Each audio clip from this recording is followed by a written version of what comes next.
கையணைக்கும் வான்பிறைய உள்ளிருக்கும் நாடி எங்கும் முந்தன் உயிர்தான்.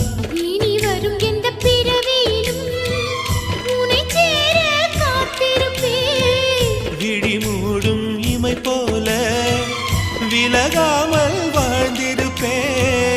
உன்னைப் போல தெய்வமில்ல, உள்ளம் போல கோவிலில்ல. தினந்தோறும் அர்ச்சனைதான், எனக்கு வேறு வேலை இல்ல.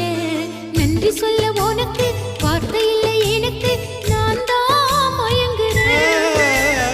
உன்னுடைய மனசும் என்னுடைய மனசும் ஒன்றாய் சங்கமம்.